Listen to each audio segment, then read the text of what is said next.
Welcome back to Coffee and Conversation. And it's water and not coffee. I should say I got a comment from someone on yesterday's video just saying, do you know how much plastic you're swallowing because you're drinking water out of a plastic bottle? And I'm thinking to myself, gee, I get a lecture when I'm drinking soda. I'm sure I will get lectures if I'm drinking coffee, because even I know that level of caffeine is not particularly good for me. But now it's like, yeah, same thing when I'm drinking water. I can't win. Really, I can't win. So I think I'm just going to do whatever happens to work out for me at the moment and let it lie there. Audie, for all our Audie fans, is wandering around somewhere. Okay, I don't know if you heard that, but apparently he knows I'm talking about him, and he just yelled at me, "Do you want to come out here?" I think the reason he's yelling is because while I'm making a video, I am not hand feeding him cat treats, which is his new thing. Yes, Mom, feed me. Yep, here he comes. No. He just hopped up on a box so he could stare at me and make me feel sorry for him. It's not going to work. Okay. All right. Well, do you want to come? You can come. Okay. Here we go. Yes. Can you see the tail? Yes, he's in my lap now. All right. Yellow for Catherine, for Lex's mom, for everyone dealing with cancer. We are sending our very best wishes your way. And this, I was not going to wear a scarf today until I remembered that I had one scarf, believe it or not, only one, that has both yellow and orange in it, because I just pulled this out of the drawer. I don't wear this very often because even though orange is one of my colors, and that is according to the color stylists, it's never been a favorite. Yes, okay, you can stay there. It's never been a favorite color of mine, but I'm starting to get a little more open about that. It's like, yeah, okay, orange. By the way, I'm not alone in this. Orange is the least favorite color among women. So, yes, many women do not like orange. I expect it's because orange does not look good. Yeah, okay. Orange does not look good on most women. So I think that might be where the aversion comes from. For me, it was always that it was a very just in-your-face kind of color. But when I stopped and thought about it, my favorite flower is the common daylily, which is so common that around here they usually call it a ditch lily. And yes, Hemerocallis fulva, and that is my favorite. None of the fancy daylilies, all these beautiful colors and hybrids. Nope, the common ditch lily. That's always been my favorite. And that is, as we all know, orange. So, I don't know. I think in my old age, I'm becoming more open-minded. Who knows? And good heavens, whoever thought that would happen? So, we are going to be dealing with the cat for a few minutes. But once I am through dealing with the cat, who is clearly spoiled and demanding attention, and the reason he demands attention is because I give it to him, so I know this is my fault. I am his enabler. Yes, I know. I am your enabler. I am your cat petter, and I am your cat treat holder. Isn't that right? Yes, I'm your servant, basically. When we come back, I thought we would talk about daylight savings time.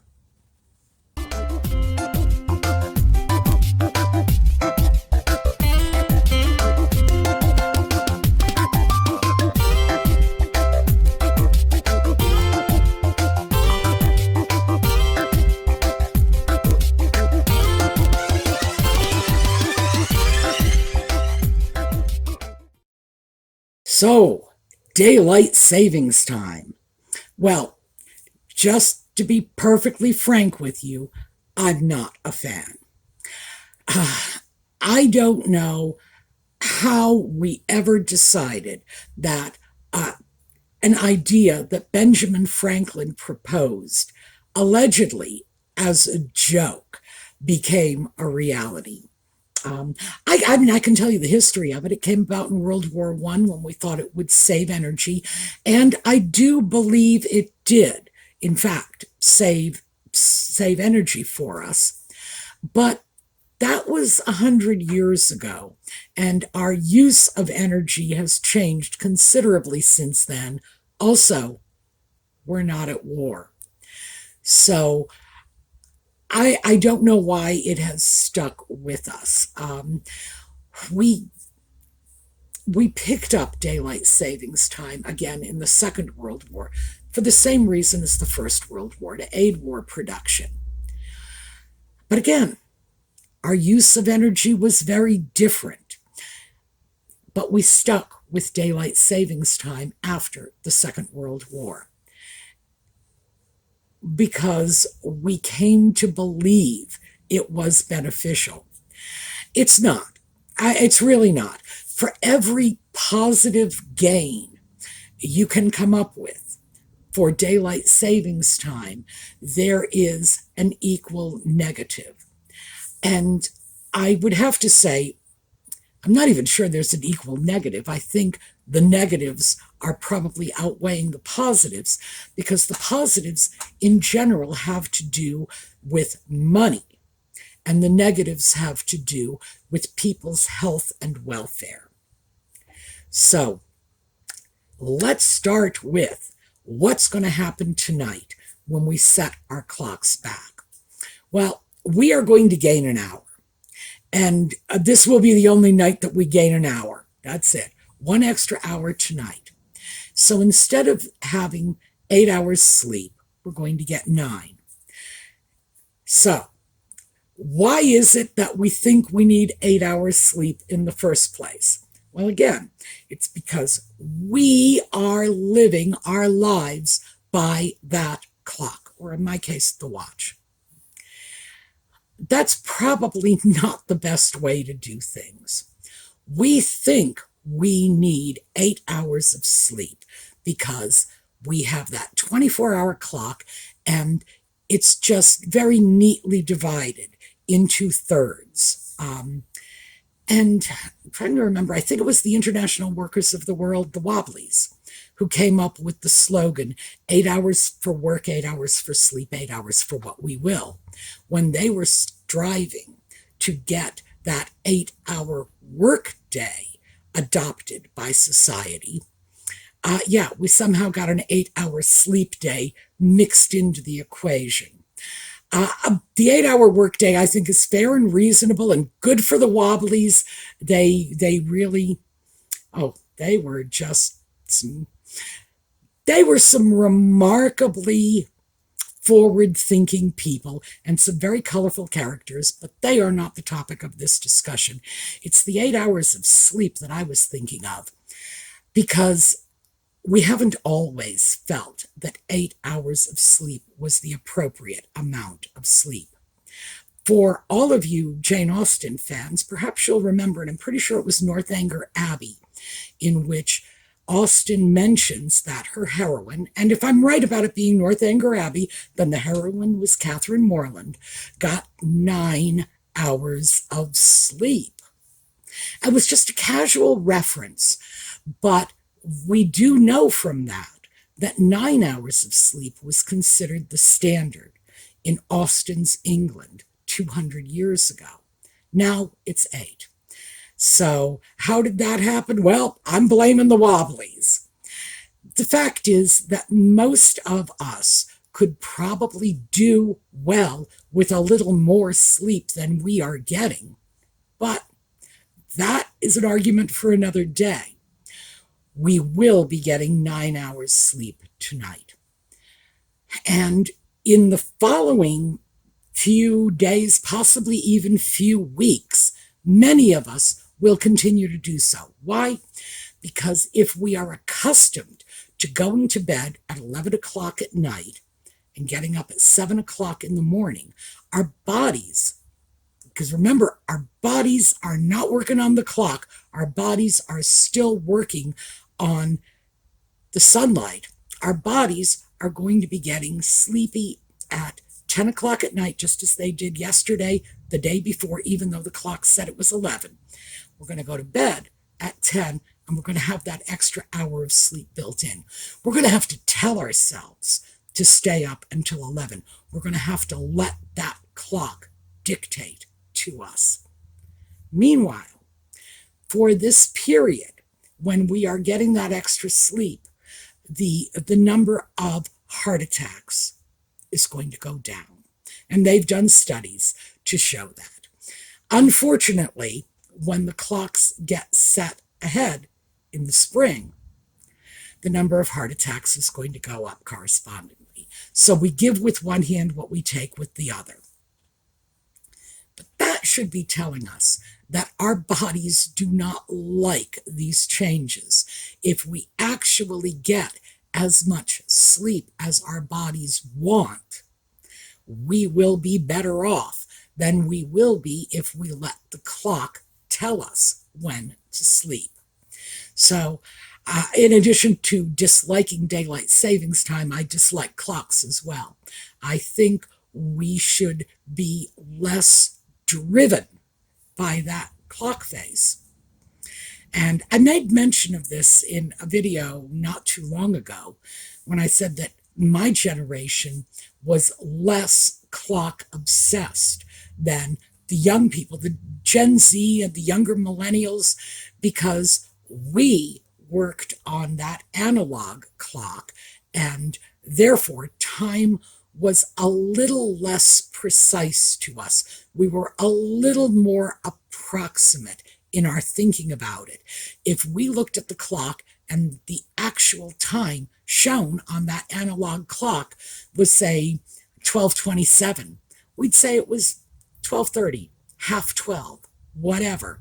We would not be inclined to get so precise. We were breaking it down, to 12:27. The young kids with their digital clocks think of time in very, very precise ways, more precisely than we do.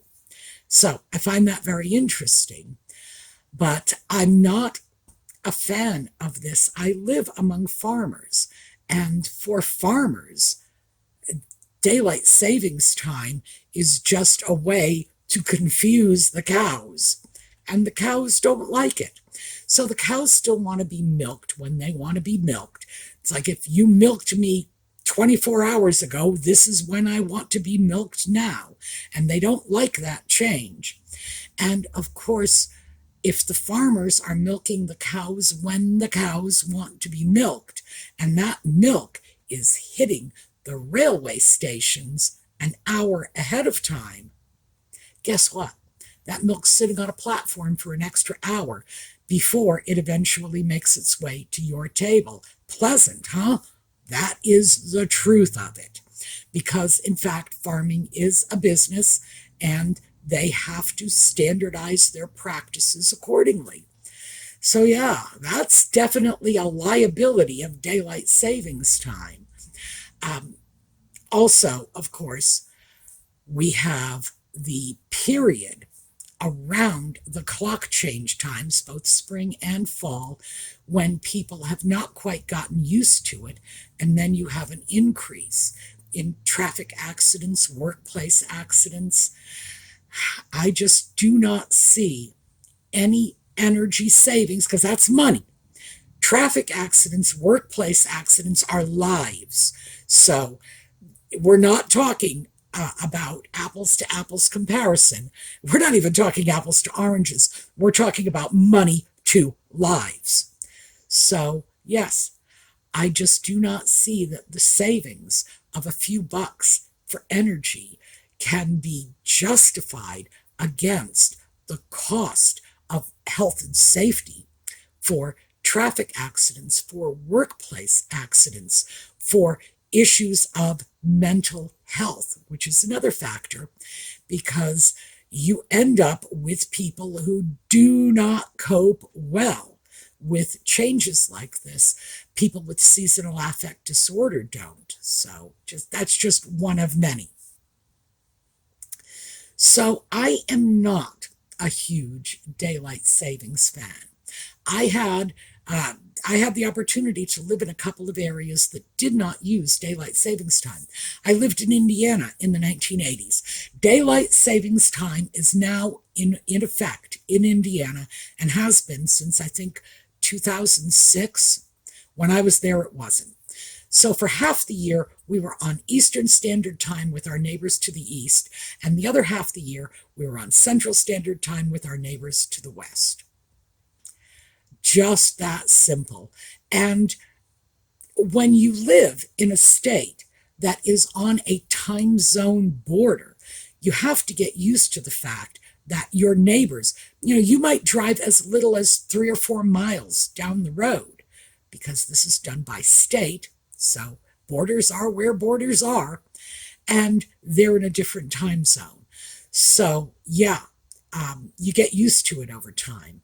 I also lived in Puerto Rico, which is another issue of daylight savings time.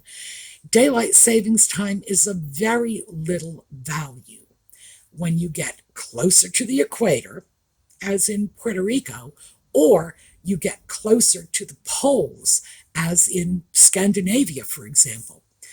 For people who live in areas closer to the equator, it doesn't matter. Changing the clocks an hour one way or another is not going to save you any daylight. If you get closer to the poles, well, hey, the sun is shining all night long in the summer and not coming up at all in the winter, so what difference does it make?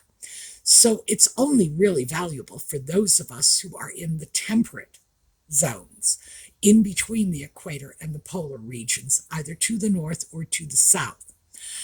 I'm inclined to think of it in terms of to the north, because that strip is where most of the world's population is, in fact. In areas, as a matter of convenience, I'm just going to say in the areas covered by the United States, because that is our belt of population worldwide. The United States, and when you follow that along, it's Asia, Southeast Asia, the Middle East, etc. So yes, we are sort of inflicting this on the rest of the world because we feel we get a bit of benefit from it. We don't really. We might have gotten benefit from it in World War I, in World War II, in times past. But the energy savings now is considered minimal and, in fact, negligible, because all the energy savings is wrapped up in illumination. That's what daylight savings does. Remember, the key word in this is light. So, yes, we save a little light, but the light, flipping on a light in your home, is probably one of the lowest of the energy uses you would make. Extending your daylight hours, however, gives you higher energy costs in terms of heating and cooling. If you are up for longer periods in hotter weather, again, air conditioning. If you are up for longer periods in colder weather, heating, because when you go to bed, we usually turn our thermostats down or up, depending. It'll be down in terms of heating or up in terms of cooling to save energy. We're all pretty used to doing that by now. So, yeah, we're not saving money. And again, when we couple that money savings with the legitimate danger to society of increased traffic accidents, increased workplace accidents. No, we got it both ways. We've got increased energy costs and increased danger to people. So I'm not sure why this is being done anymore. I do know some of the proponents of daylight savings time tend to be tourist locations because they feel increased evening hours, which is what we get because, again, we don't actually get more daylight. We are just reassigning numbers on a clock to the daylight hours. That, yeah, oh, we have more evening time. People will go out, spend more money. But again, we're back to dollars and cents. So I'm not a fan. I guess that's the bottom line. I'm just not a fan. I know it can be very difficult for very small children, people with babies, having to get the children on different schedules, and with mothers working now. Now, when I was younger, it was 1979 was the tipping point when more than 50% of women in the United States hit the workforce. So when I was a young woman, it wasn't that much of an issue. But with mothers and fathers both in the workforce, having babies that have to be up and fed and changed and clothed and shipped off to daycare, yeah, I can see that being real problems. And a study showed, not that long ago, in fact, that only 30% of the American population was in favor of daylight savings time. It's like another 70% that thought it was ridiculous and would like to see it stop. So I'm not sure why we're still doing it. I'm really not. I know that in the US, our problem is that each state gets to decide for itself. And a great deal of confusion would abound if all 50 states made this decision, and let's say even half the states were saying yes, while another half of the states said no. That could produce confusion. I do remember being in Indiana, and the Indiana residents had to make the compromises with their neighbors rather than the other way around, because we were sort of the oddball state. But again, farm state, the cows liked it, therefore the farmers liked it. I think we would all be at least not worse off without daylight savings time. I honestly do. And I think that our improvements in energy technology are largely responsible for this. If we want more daylight hours out in the community, on the streets, on the roads, we have the ability to do that. And many communities are doing this right now with streetlights. Because one of the benefits of daylight savings time that has been touted has been a decrease in instances of assault and robbery with increased daylight hours. I'm not sure I buy into that, by the way. I should just throw this out. I have not actually seen the studies.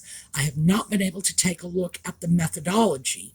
And when you talk about crime, which is inherently a social science problem, and you talk about daylight savings time, I'm concerned that there may be a lot of variables not taken into consideration in those studies, which is why I would like to actually see the studies myself before I just say, oh yeah, that's so.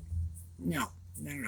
It might not be, but even if it's true, the answer to that is increased street lighting.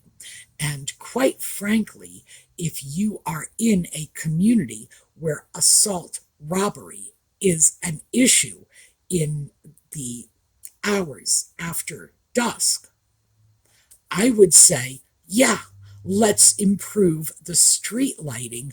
No two ways around it. Because, again, my primary concern would be the safety of the population. So, I don't know. Um, for my part, I don't like it. I would be just as happy if we would get rid of it. And I do not think that any of the alleged problems we would face by getting rid of daylight savings time could be any worse than the problems we face with daylight savings time. So, what's my alternative? My alternative would be that we shifted that standard, off work, off school vacation period from the summer to the winter. That's simple. We only do this because society has told us this is when we're supposed to take vacations, because the school year is running for like 10 months and the 2 months of the summer. And I think it pretty much is 2 months. It's July and August now. Most of the schools, at least around here, are running through the end of June. That 2 months is when we ought to be enjoying life. Why? Why? There are millions of people all over the world who love winter sports and winter activities. This is their peak fun time. But we have become conditioned to believe that a vacation means, sitting out on a beach somewhere. I'm not sure that's such a good idea. I wonder about that seriously, because it seems to me that with the increased daytime hours in the summer, maybe that's a more productive time. Maybe we ought to look at reversing that. I don't think anybody's going to be willing to do this, by the way. I think this is just my ridiculous little pie in the sky notion of how things would work out better. But I do think that for those of us who can, for those of us who are not tied into the school year with our life activities, and maybe it's worth some thinking. Maybe it would behoove us to ask ourselves, I usually go on vacation in July. Maybe what I should really do is go on vacation in January this year. I would imagine many employers would be thrilled if their workforce was taking vacations at different times throughout the year, so that they wouldn't have to, make allowances for people going off on vacation in July and being short-staffed. Who knows? It could work out. Do I think it's likely this is going to happen? No, no, no. Nobody's going to put me in charge of the universe. But if they did, by golly, I've got the answer. Okay, that was what I wanted to talk about today. Just daylight savings time, and also that little bit of, you're going to be able to get a little extra sleep. So enjoy, take advantage, and keep in mind that when spring rolls around and you get cheated out of that extra hour of sleep, it would behoove all of us to try in advance of daylight savings time in the spring to try to get to bed a little earlier, get a little extra sleep going in to that period. Because I am starting to think that most of us are not getting the kind of sleep we should. Okay, that is what I have for you today. We are going to take a look at a slideshow on the way out. We all got our Audie time, and he is asleep in a sunny window, by the way, so I guess we're not the only people who enjoy the sunshine. So we're going to take a look at a slideshow on the way out. Cats in the window. I will hopefully see you next time. Meanwhile, have a terrific day.